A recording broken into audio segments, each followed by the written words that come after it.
Thanks for the super chat. Starting it off strong today.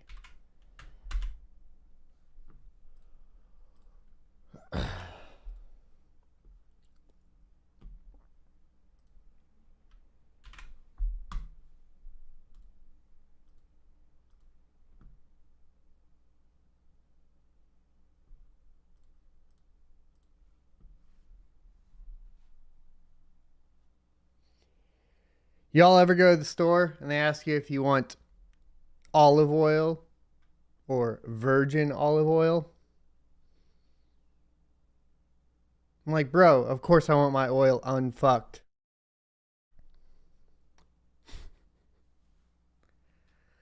You got to be careful with that extra virgin oil, though.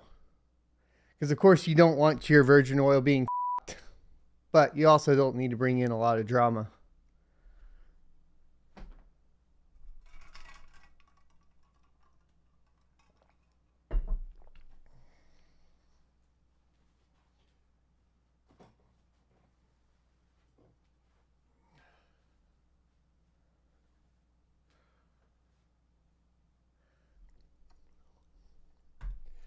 Let's get into it. Good morning and welcome to the Crypto Mining Show, your one-stop shop for all cryptocurrency news from the perspective of a cryptocurrency miner. I go by Blind Run on the internet and Matthew in real life. Today we're going to be talking about Crypto.com and the hubbub that happened yesterday with, of course, all their rewards and then what happened when they reversed it.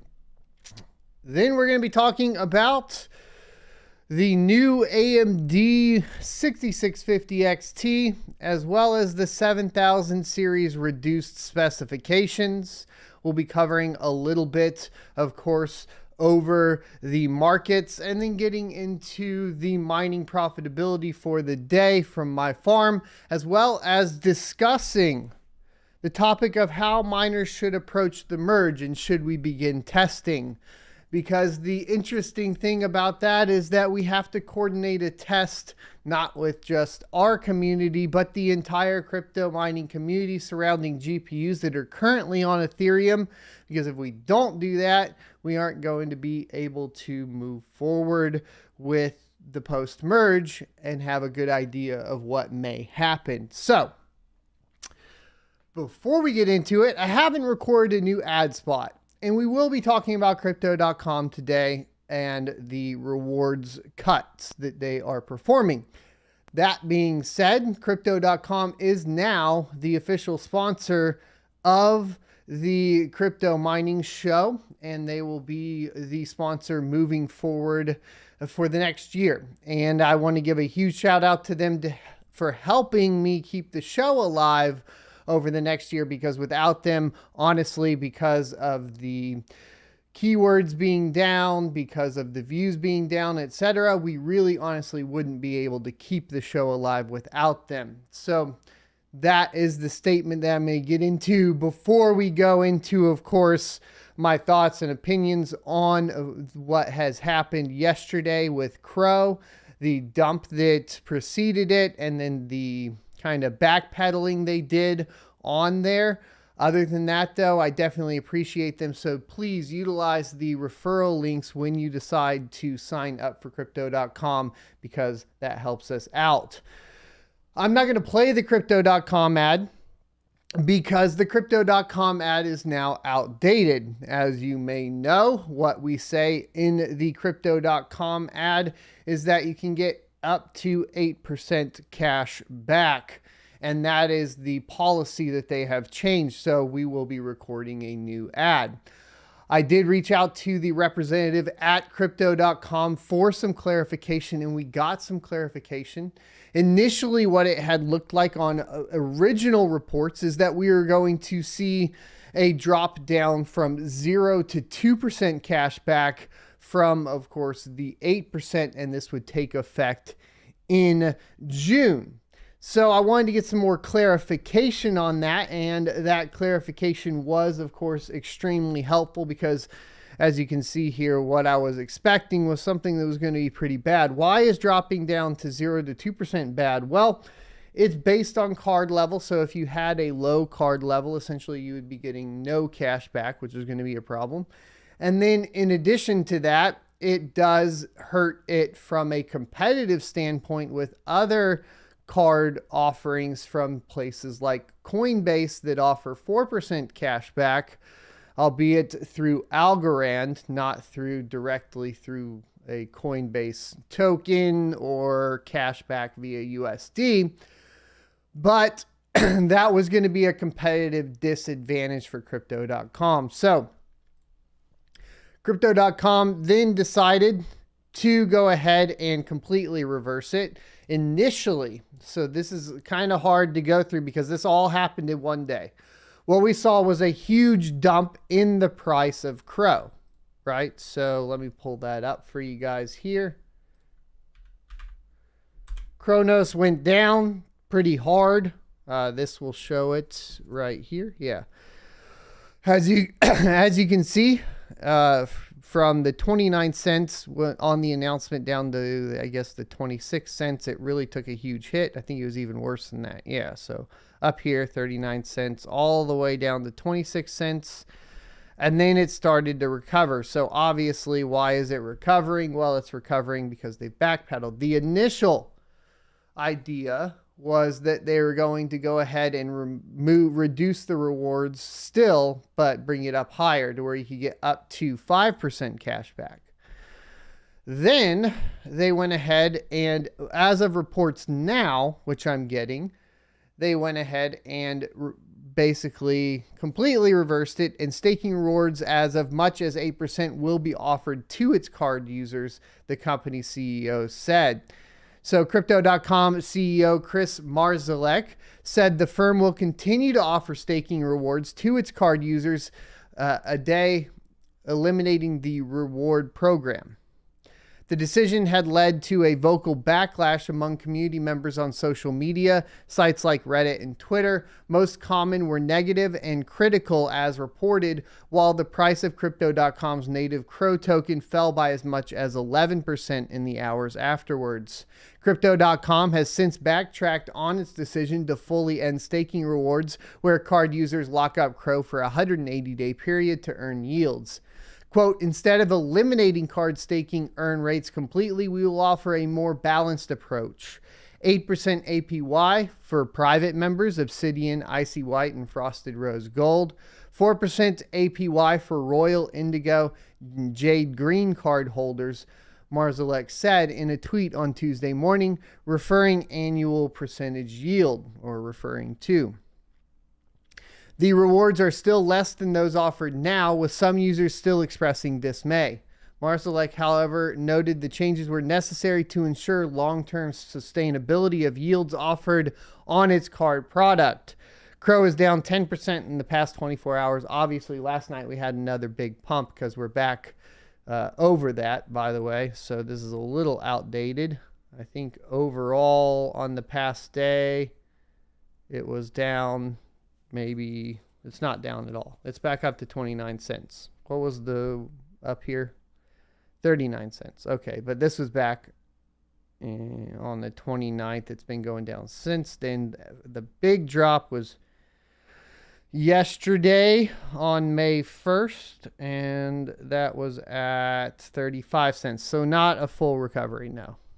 But definitely a recovery as we see it. So that's kind of the rundown on what's going on with Crypto.com. Remember, once again, like I said, Coinbase has the 4% cash back. Obviously, that was a big snafu. But we do have to talk about what that is really signaling if we want to look at this completely objectively. And what that's really signaling is, of course, worry over bear markets, sideways market, whatever you want to refer to it as. These high rewards were put into place at a time when there was a huge bull run going. And I'm sure there's some guys in the bottom, discussing the bottom line for Crypto.com and the Crow token and all of that. And they're saying we can't sustain these high numbers or these high rewards. We're going to have to bring those down to make sure that the company can survive. Obviously, that's what they're saying for long-term sustainability. This is kind of true also across the entire crypto market. It's also the reason why Bitcoin miners are now turning to debt financing as opposed to going public. Because how are you going to get the public to invest in your mining company when the markets are down? That's a little difficult. So you have to turn to debt financing, which we've been talking a lot about on this channel. What does that tell us overall? It tells us that market analysts at a corporate level, at an institutional level, are getting somewhat of cold feet surrounding the markets. And it's important to keep track of that, especially as you decide at a lower level whether or not you're going to invest in more miners, whether that be ASIC or GPU miners, or if you're going to buy, etc., and how comfortable you are with it. Of course, like I said before, in my humble opinion, what we have ahead of us is a moment of great opportunity if you're not super risk adverse. And that's not financial advice. It just means you have the opportunity to purchase a whole bunch more equipment at a lower price. Let's get into miner updates. We have one from T-Rex. This is version 0.25.15, released 5 hours ago. They extended the new light hash rate unlock functionality to ETH plus ALF dual mining and to the Ergo single mode. LHR tune values aren't accurate, but once you've found a value that's stable for your GPU, you can set it manually with the LHR tune and get consistent results across miner restarts. Light hash rate allows setting up and down auto tune intervals separately. Light hash rate auto tune interval, meaning that in light hash rate auto tune mode, full mode, the miner will be increasing light hash rate tune value every 5 minutes and decreasing it as soon as it starts tripping light hash rate more frequently than once every 2 hours. The change for the light hash rate auto tune step size default value is 0.1. It was previously 0.5. And light hash rate low power mode can now be used or be set for GPUs individually. The second and third GPUs would be working in low power mode. So you have the 0 and the 1, right?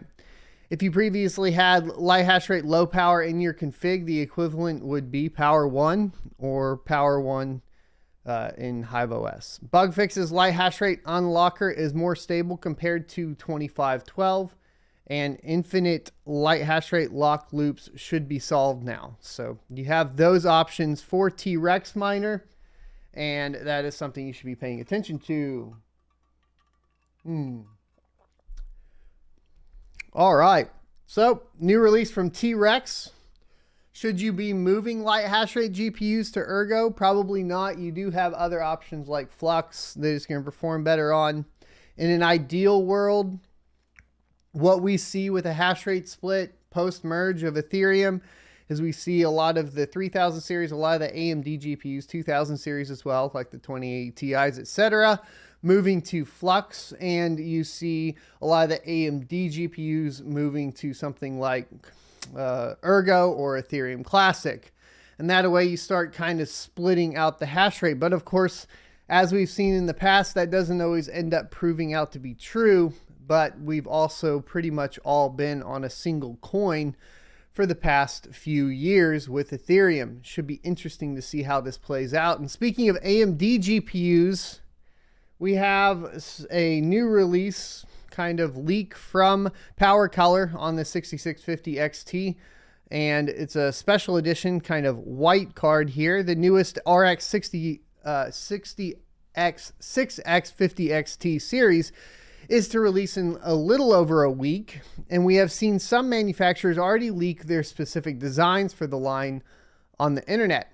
Yesterday, we reported Asus having 2 of their newest graphics cards listed for sale on a French online site. Before that, the only other GPU partner was ASRock. Now we hear from Power Color and their popular Hellhound graphics card series.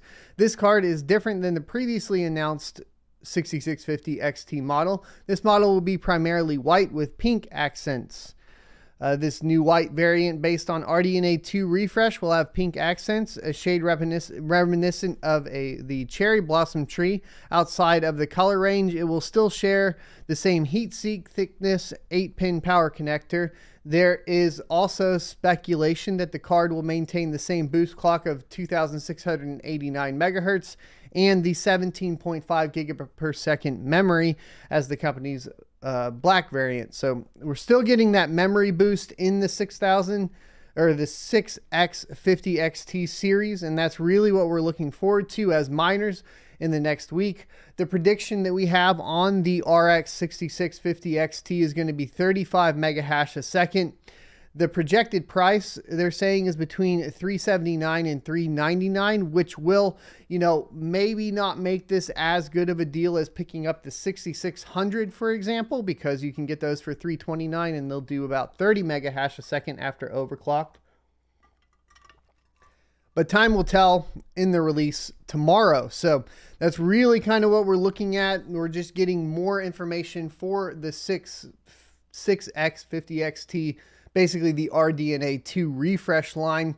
The big note about this refresh line, like we stated, is going to be that memory speed increase to 17.5 gigabits per second over the 16 previously. I think the performance increase, like we calculated previously in our prediction, isn't going to be, groundbreaking necessarily. It's going to be a couple mega hash a second, presumably. It'll depend on what the power range is going to be, because we also have to take into consideration that they're really pumping up the core on this. So the core voltage will be increased. Will you be able to bring it back down like as far as you can on the 6600 and 6600 XTs? Maybe, maybe not. If you can, then obviously the efficiency is going to be insane, because the 6600 efficiency is already insane.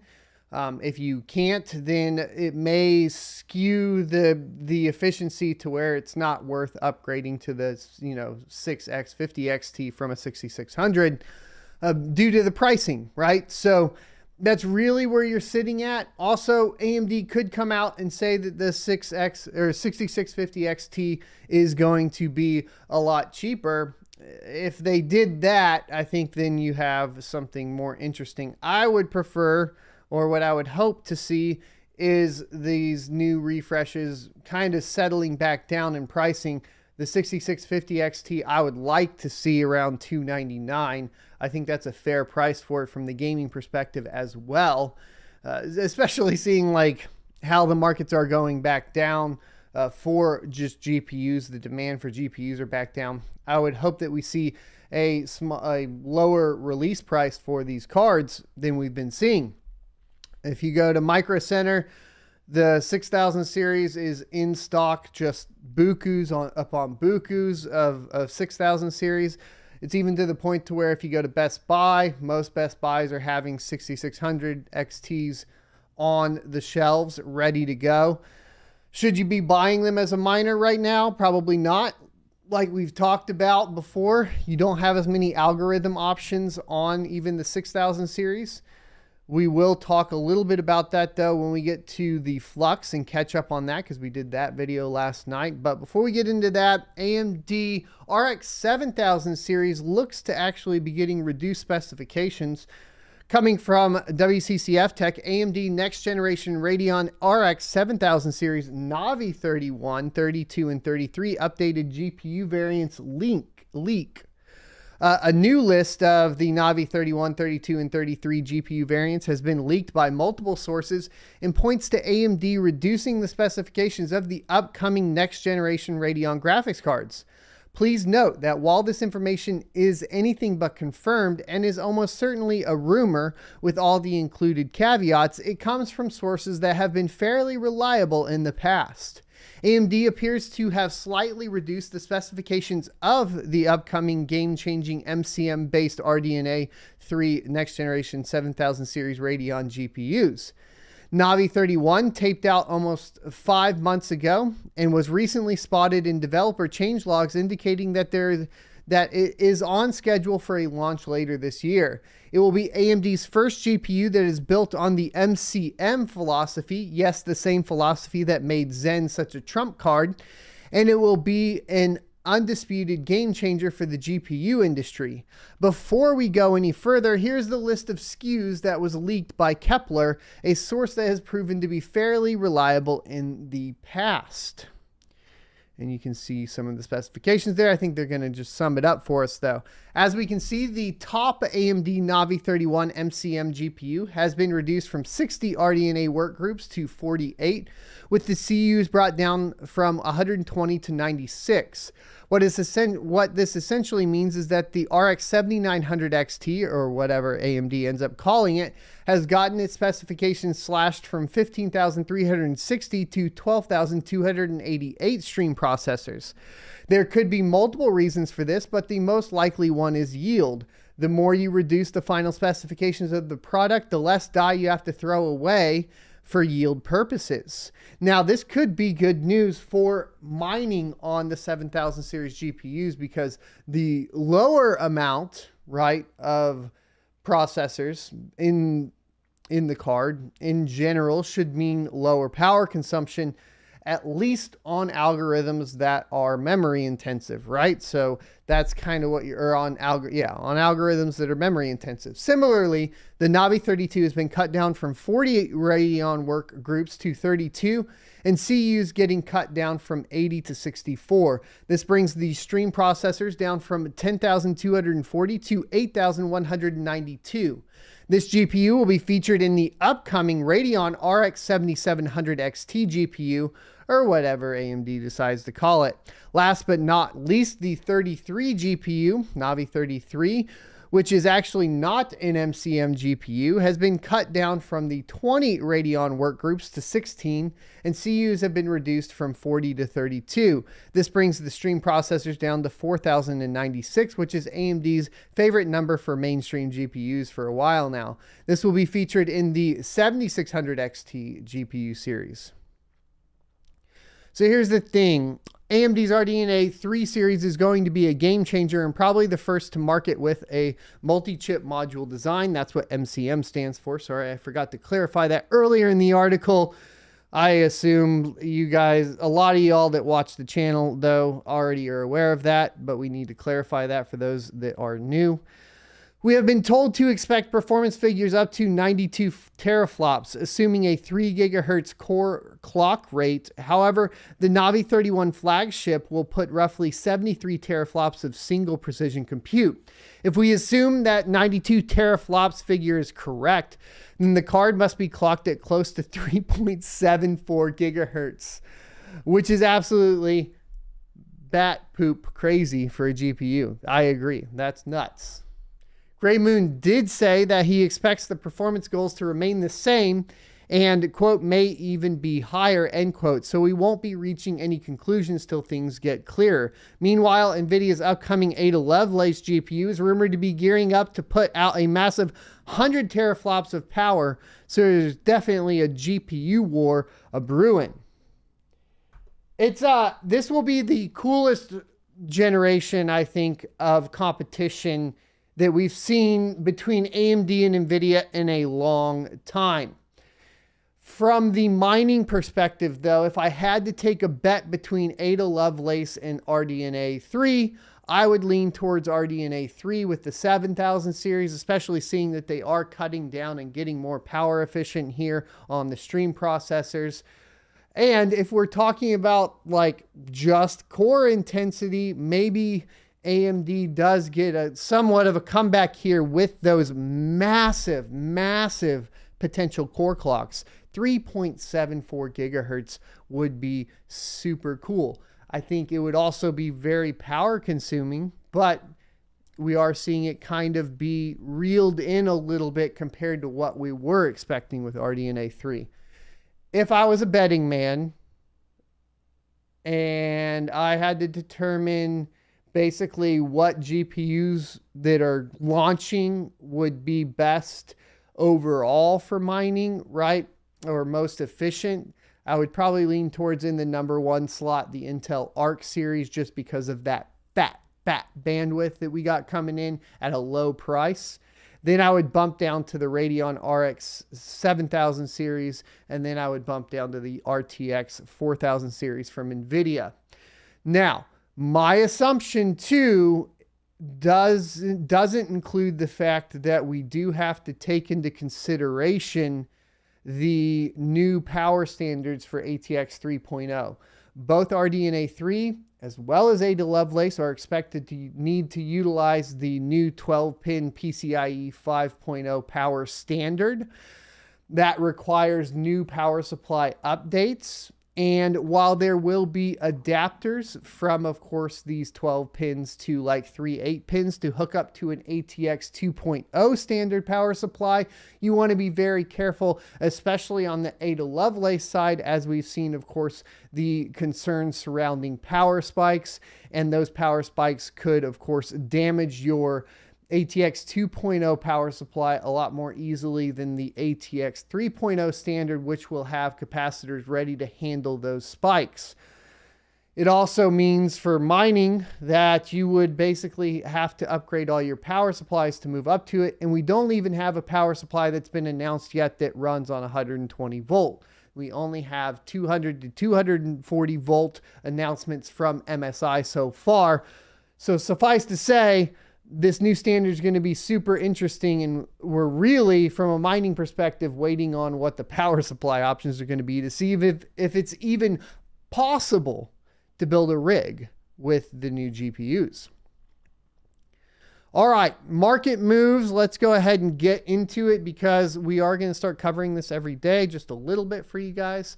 Fear reigns supreme in the crypto markets as Federal Reserve is set to kick off a two-day meeting later Tuesday that is likely to end with the central bank announcing an outsized 50 basis point, half percentage point rate hike and plans to shrink its nearly $9 trillion balance sheet.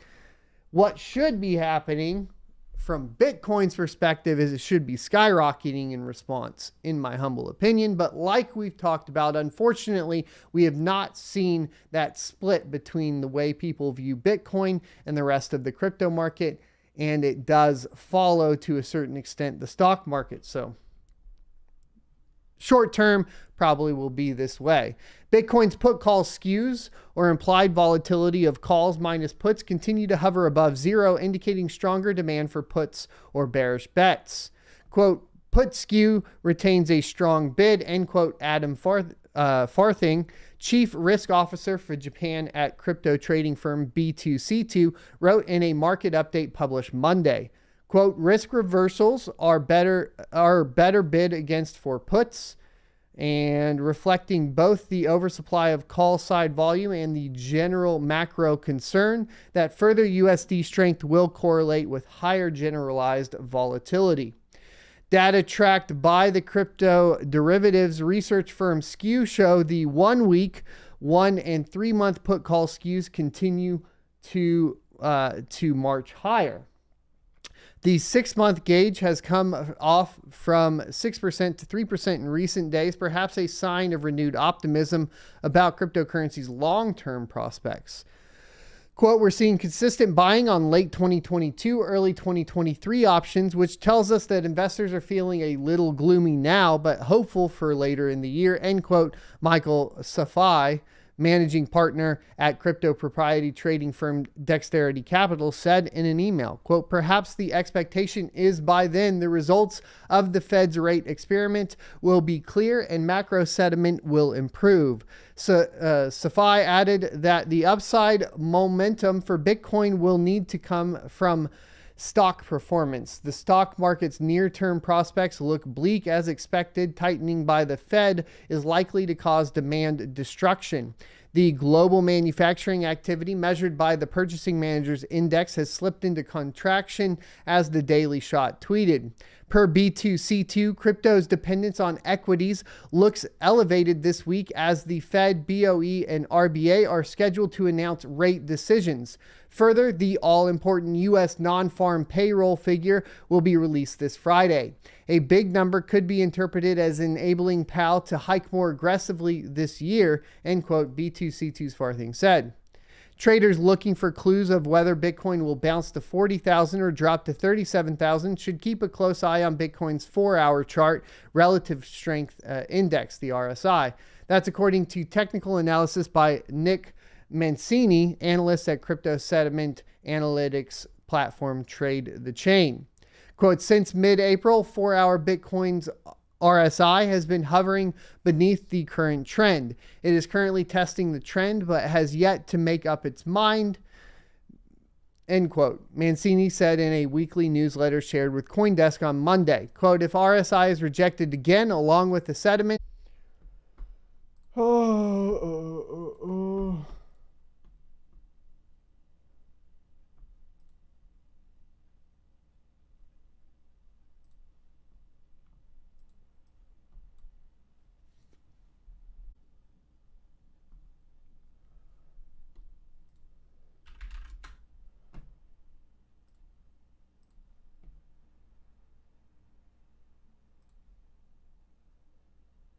I think we're back.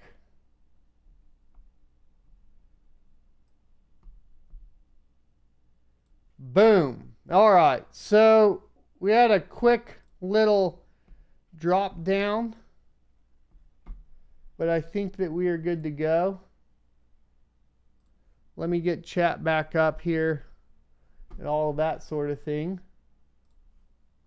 Sorry about the technical difficulties.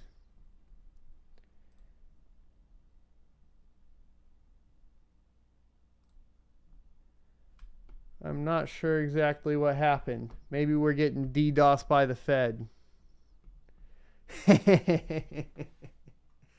Getting DDoSed by the Fed, bro.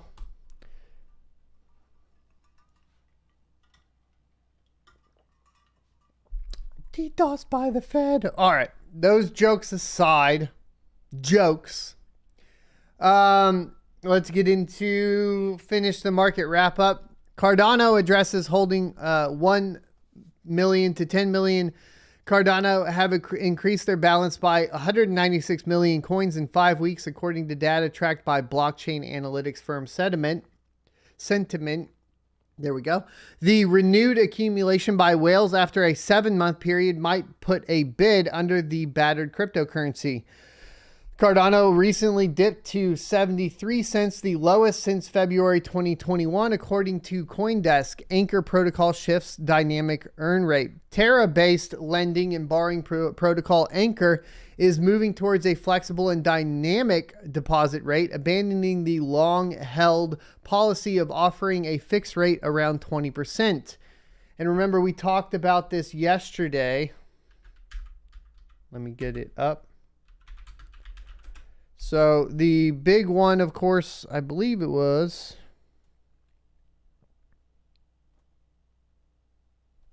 Flux and Terra partnered yesterday. So that was kind of part of the news that pumped Flux, and then, of course, also pumped Terra, in my opinion. So there you go. The rate will adjust dynamically by 1.5% each month, depending on the changes in protocol's yield reserves. The earn rate could increase if the reserve rises and vice versa. Quote, the addition of semi-dynamic earn rate will continue to the long-term stability of Anchor and will benefit users of the protocol by enabling yield reserve growth while continuing to provide an attractive yield on UST, end quote, DeFi content performer staking bits. Noted. We did forget to, of course, I think at this point also check the price of Terra, which I did want to do too, because I wonder if it got a pump. It did, but not as big. No, not really a pump. Okay. Had its dip on the second. Yeah, not much really going on there. All right. So, mining profitability for the day. Don't freak out. It didn't cut in half. I moved some of the farm over. You can actually see it on the charts. We'll talk about this. And this is an example of obviously not FOMOing into changing your hash rate too much. But on Ethereum, we did 90 US, or we're expected to do $90 US for yesterday. What did it end up being? Ended up being about 0.6 Ethereum.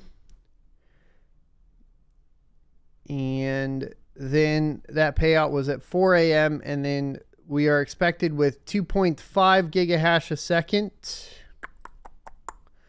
to hit 0.03 ETH a day, which is the equivalent of 90 US dollars. So where'd the rest of my hash rate go? Well, you guys may have seen the video yesterday, last night, around 2 a.m. We saw a huge pump in Flux, thanks to, of course, the news with the partnership with Terra.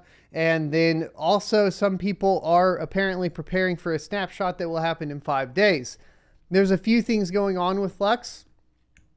What we have seen, of course, was an increase in profitability on mining Flux.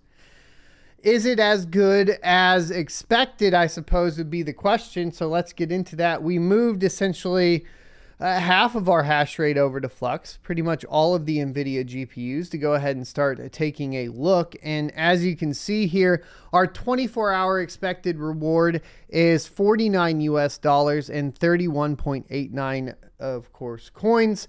That isn't the total amount, though, because if we are looking at the total amount, we would also include the parallel assets, which is an additional 12.44 coins, which would be the equivalent of $19.41.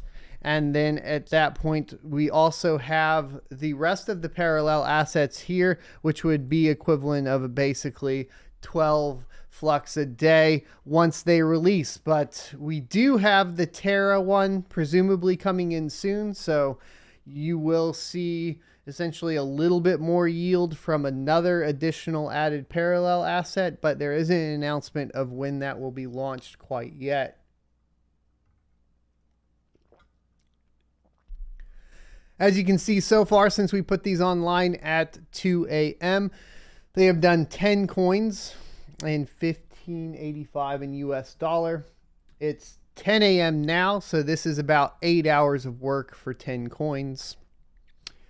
And that is where we are currently at. We're also mining on Luckpool. We are back on VerisHash.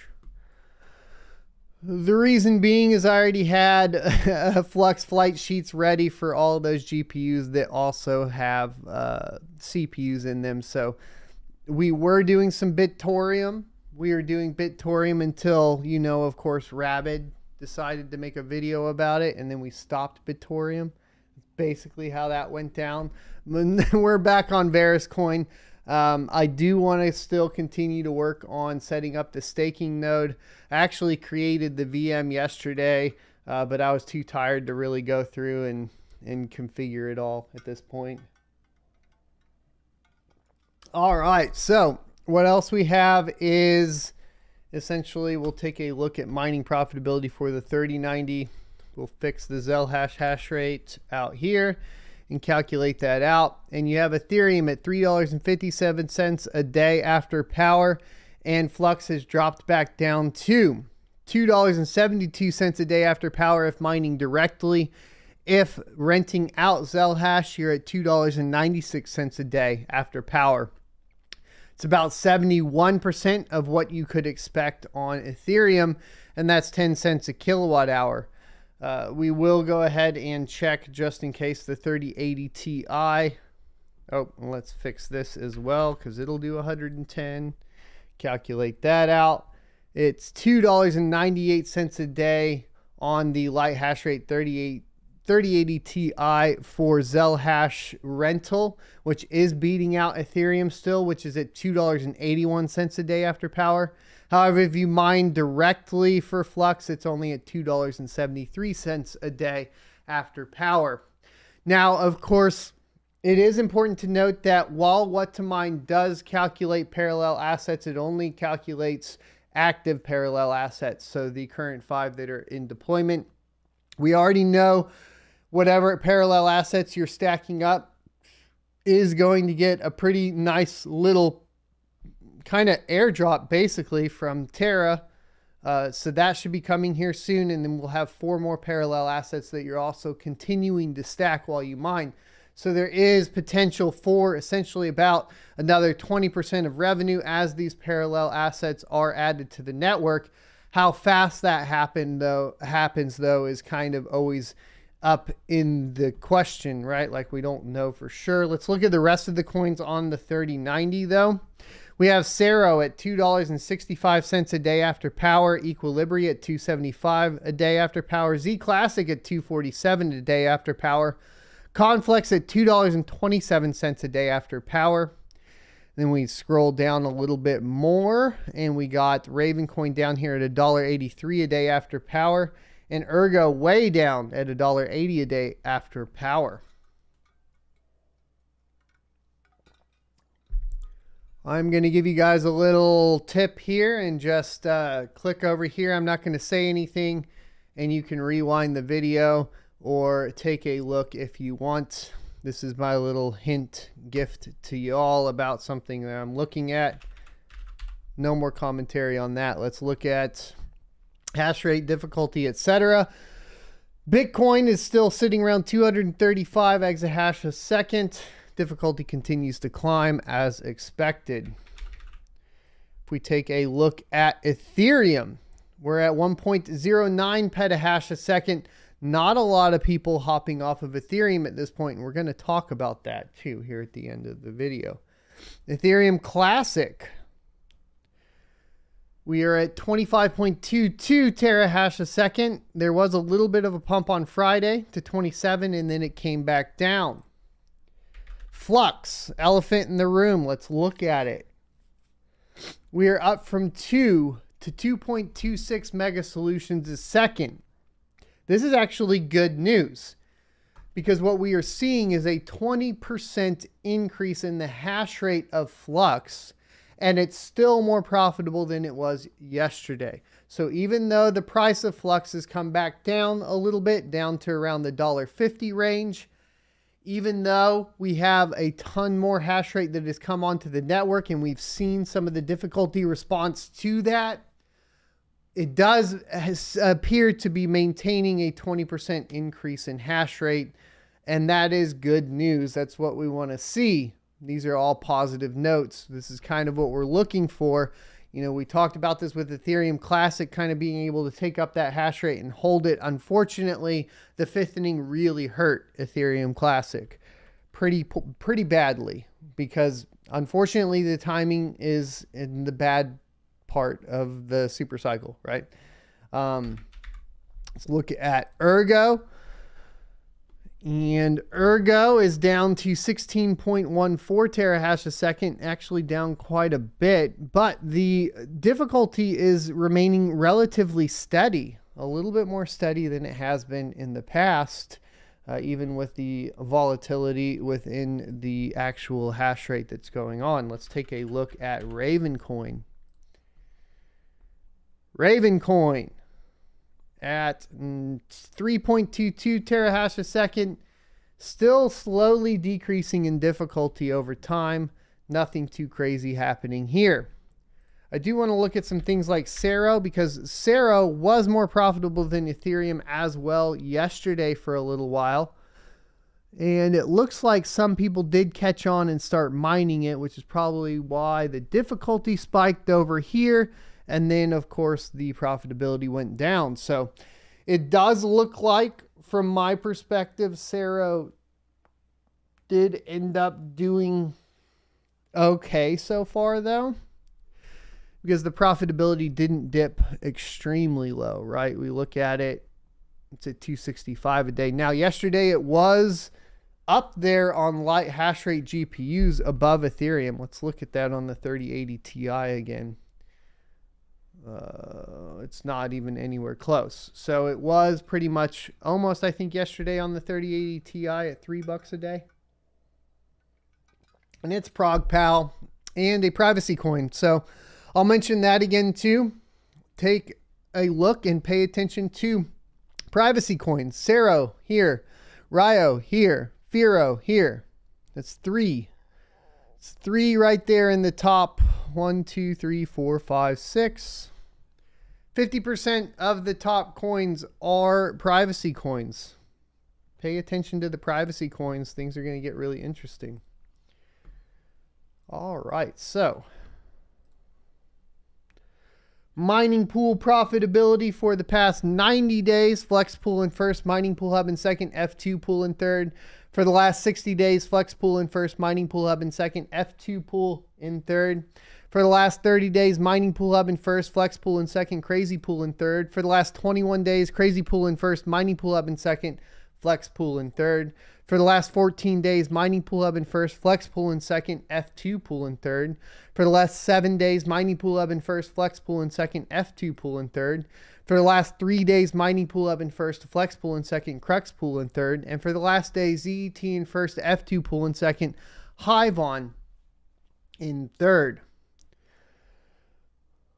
If we look at ASIC mining profitability, we have the KD6 down to $61, the KD5 down to $41, the L7 down from $40 to $35.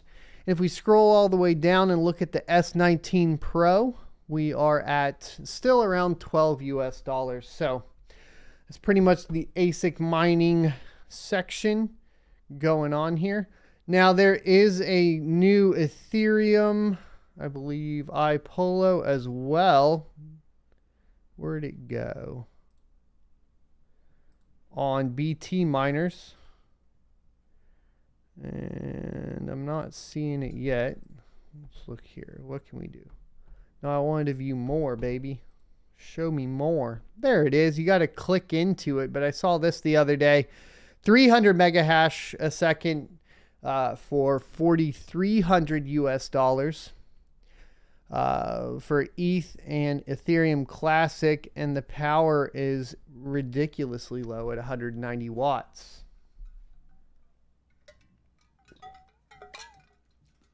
So we already talked about the other one, the Ethereum Classic only one, and that's 130 mega hash a second at 104 watts for 1,700 US dollars. Anyways, kind of interesting. Wanted to check those out. So, let's talk about this real quick. So, obviously, the Ethereum developers are able to essentially go through and test on their test nets, figure out how this transition is going to work, and figure out, you know, what's going to be viable for them and not viable for them. Unfortunately, what we have as miners is something that we can't test or vet out without the participation of everybody else in the community.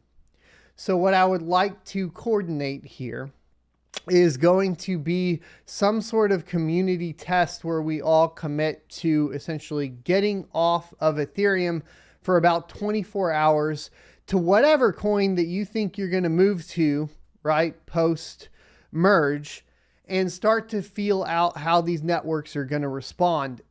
Basically, I want to try to do and coordinate some sort of test for the community. Your profitability is going to go down. Everybody that remains on ETH, of course, their profitability will go up, that sort of thing. But without a test, it's really hard to determine what may or may not happen post-merge. I'm not sure how much of an influence I can have over this. So it would have to be something where we coordinate with all of the rest of the cryptocurrency community with, and utilize obviously all of y'all's connections as well as mine to try to figure out if we could coordinate this.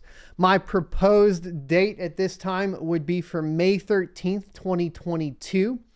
We would start at the time of the Ethereum Foundation dev call. This is not a protest. This is not an attack towards Ethereum. Let me be clear. As much as that would be fun, that is not the point of it. What is the point of it? The point of it is to test. That is the point of it, okay? So, it needs to be clear to everybody that that is the actual intended goal.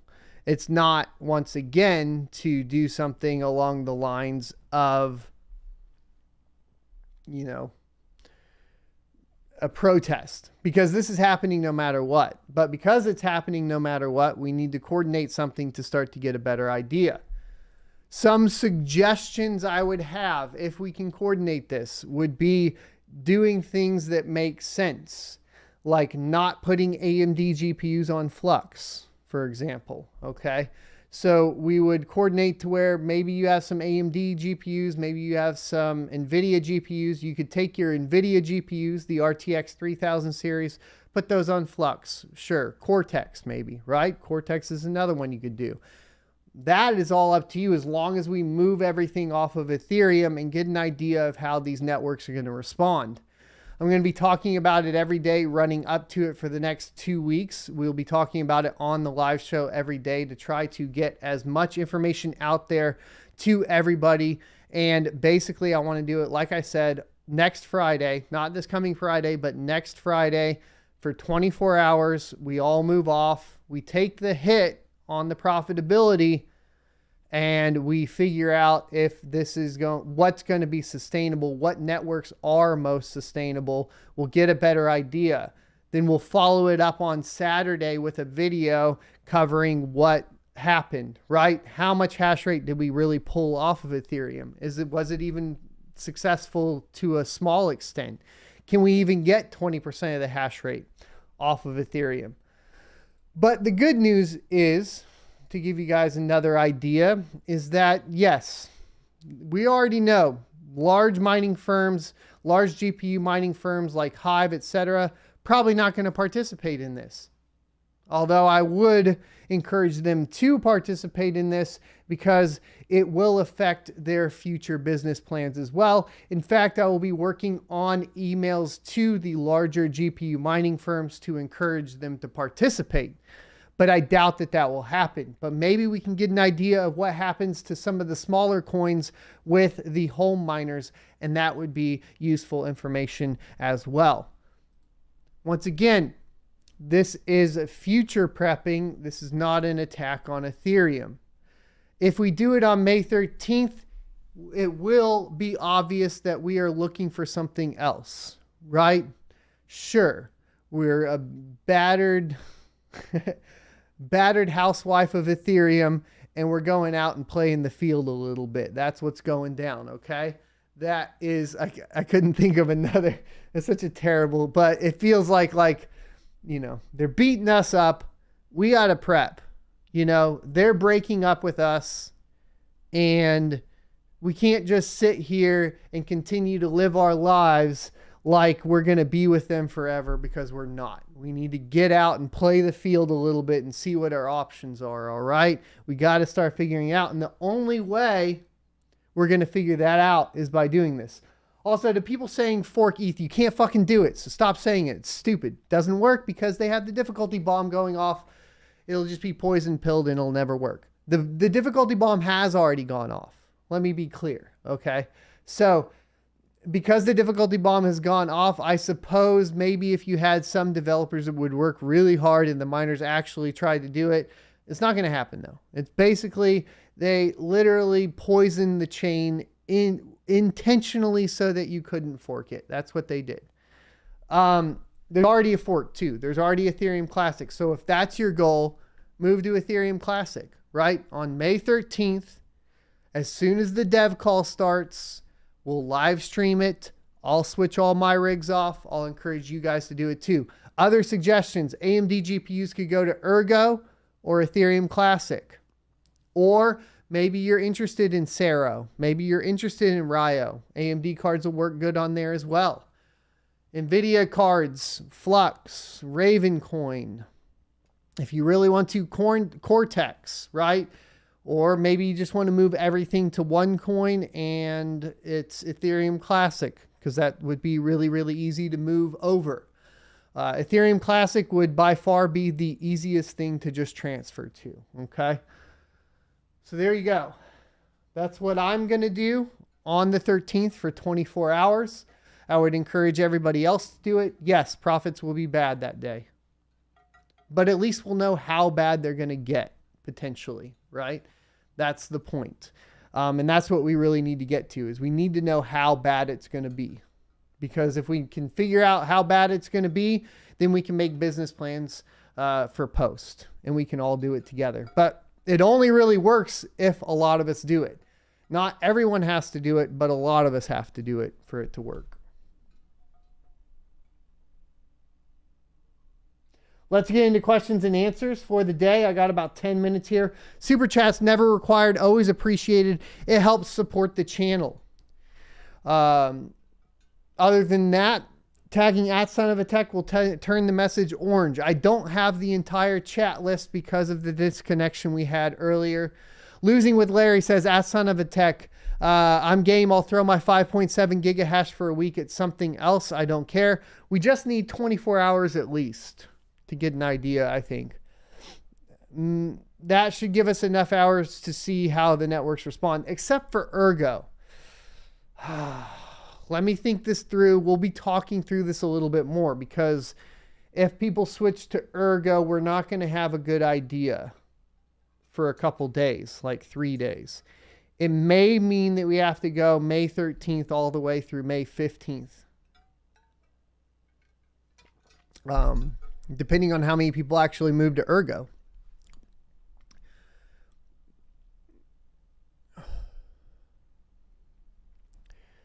MD says, @SonOfATech, hit up some other YouTubers to spread the word, and I'll do my small part. I will be. Wes says, I'll switch all mine.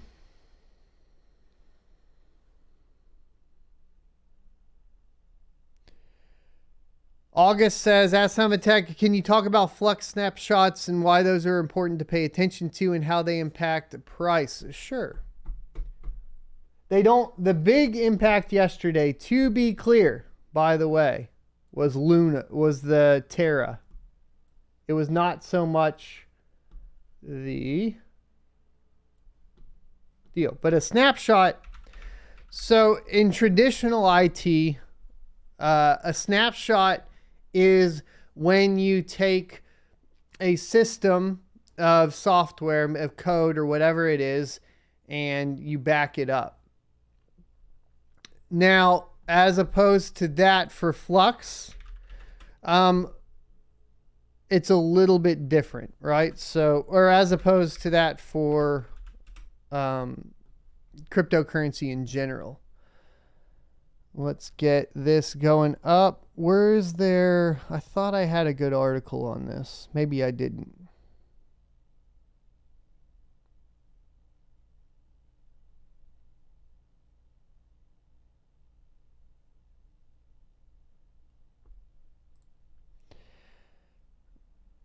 Because this was on, I think it already happened. Hold on. I thought there was one coming. Hold on.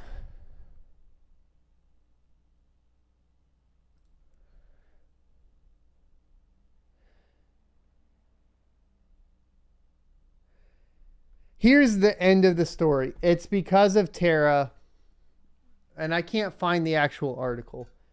So in the past, what they've done is a snapshot when they're integrating the parallel assets. My assumption is this snapshot would be no different. We would be talking about it for the Terra chain.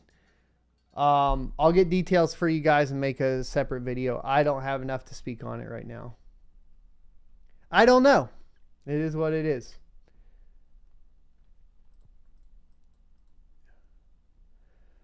Paul says, don't ruin Ergo, please. All of the chains are getting... This is happening, bro. This is happening. You being selfish and trying to like, don't ruin Ergo for me is bullshit. This is happening and you need to prepare for it. If you're currently mining Ergo and you're waiting on the merge, you need to know what happens post-merge too. That's what needs to happen.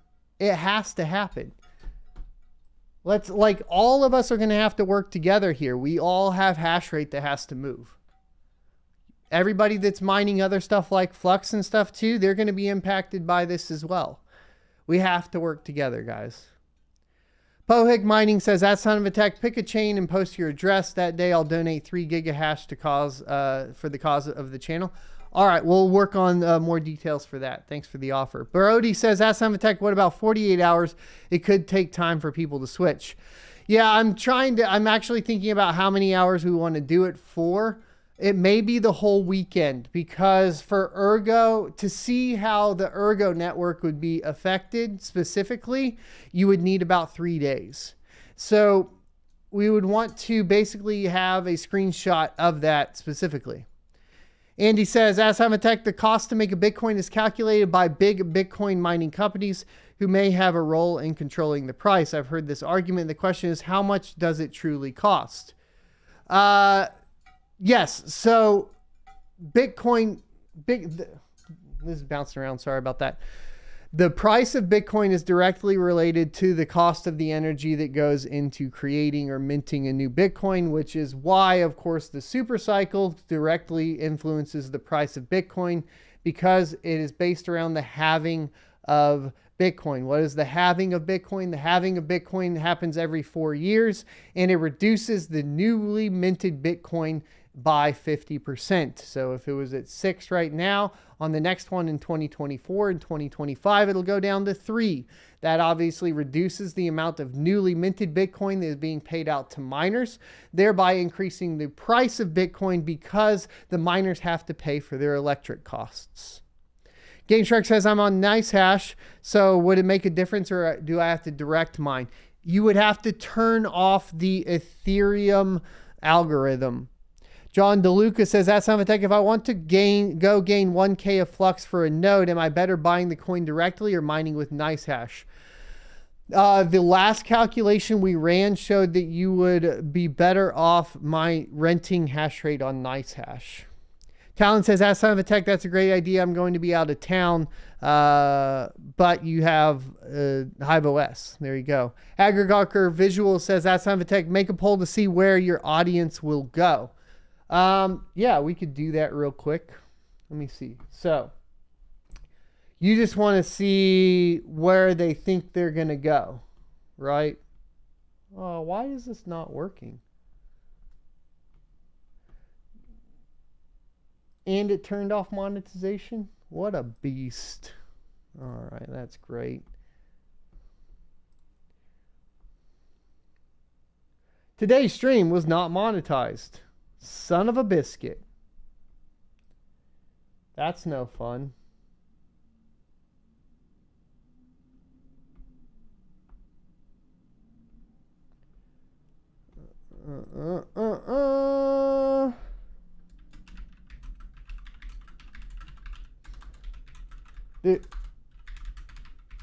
Where will you move your hash? May 13th.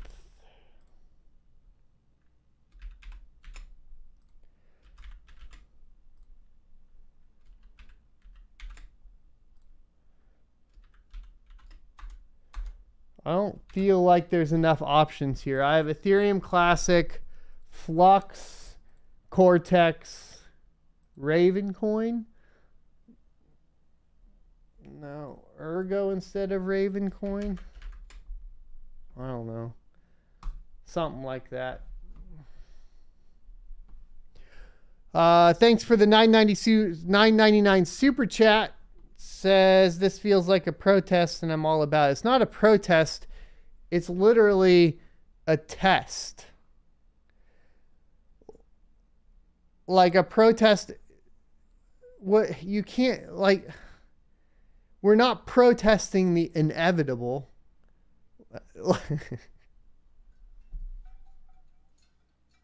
We're not protesting the inevitable, bro.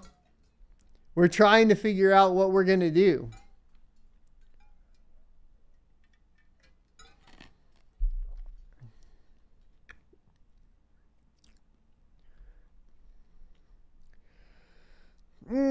Critten B7, thanks for the $5 super chat. Says, we got you. Bojangle says, ask Tech, what are some good 6600, 6600 XT Flux clocks for Hive OS? Only cards I haven't tried on Flux. The 6000 series, really the only thing that changes it significantly is using G miner instead of LOL miner. But they aren't very good on Flux. I mean, they're the best AMD GPUs on Flux, but they're not great. Detroit Iris says, ask Tech, the poll won't work because some of us will run more than one coin. Right, and that's what I was suggesting earlier. Right, you got the RX 6600, maybe you're going to go Ergo, right, or Ethereum Classic. You got the 3090, 3080 Ti, you throw that on Flux or Ravencoin. Something along those lines.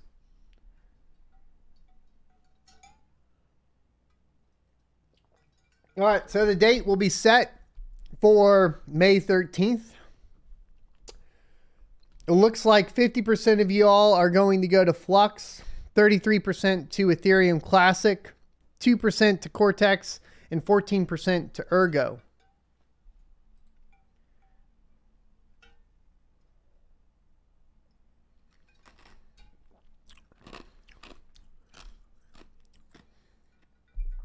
Killer says, check your power supplies if you're going to move to Flux. Yeah, and that's true with Ravencoin and Cortex as well. Dan San says, ask Semphatech inform the other YouTubers. I will reach out to them. Harmon says, ask Semphatech difference between the TI and the Super for mining. Super is better.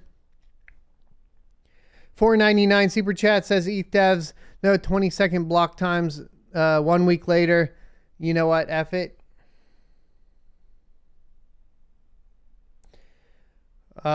So once again, it's not a protest. It's literally like if I was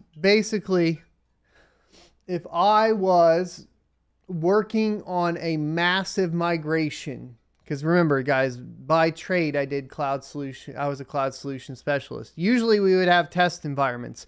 Unfortunately, miners don't get test environments. We don't get that.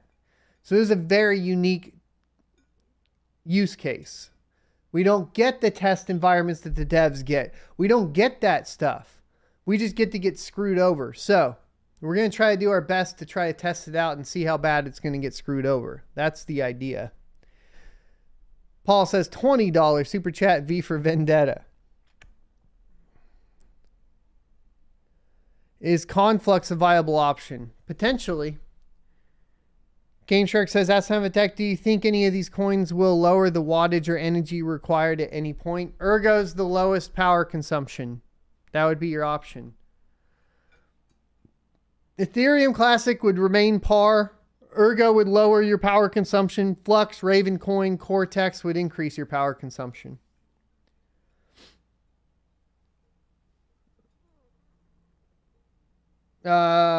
Alexander says, should I message Trump Change? Yeah, message everybody. I'll put together a review or an email and talk to everybody. Have you reviewed the 3090 Ti? No, I didn't. I don't really have the funds to purchase the 3090 Ti right now,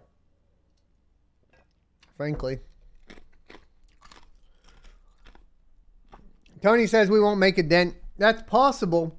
You know where we will make a dent is in the difficulty of other networks. That's where we will make a dent.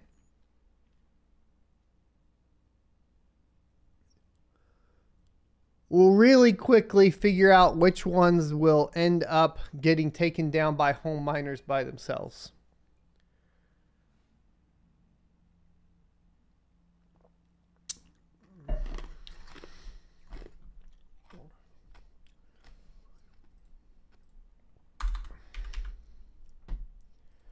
Fix the stream title. Thanks for pointing that out. I'm going to get to jiu-jitsu today, even though it's 2 nights in a row of no sleep.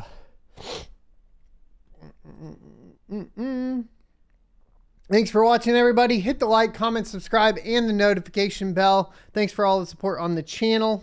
And thanks for the super chats today, because we definitely needed it, as whatever happened in the reset earlier in disconnection demonetized this live stream.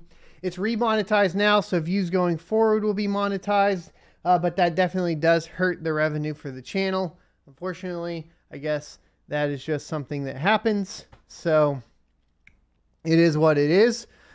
We have a long clip coming out at 2 p.m., and then we'll have more clips at 6 p.m. and 9 p.m. Potentially one of those will get replaced by a how-to or a specific video. Potentially I will be talking about basically testing post-merge hash rate as well. There are a ton of options. Look, by the way, guys, each individual option, I would prefer that the chart above was split evenly across all of the coins. pick the coin you think you would move to. Even play that game in your head. Play the, well, I think everybody's going to move to Ethereum Classic and I think I'm not going to be able to make anything. So maybe I'll just go to Ryo, right? Or maybe I'll put like some hash here and some hash there. Like pretend it's day one of no more Ethereum mining. Pretend it's going to be day one of no more Ethereum mining and do exactly what you think you would do on that day. That's what we're going to do. And I think it'll probably be extended over the weekend so we can move as much as possible. Even if we don't get everyone in the large miners and we don't make a dent in Ethereum, what we could potentially make is a dent in all of these smaller coins and see which ones are going to react very poorly from a difficulty perspective, and etc. Anyways, hit that like, comment, subscribe. I'll see you next Tuesday.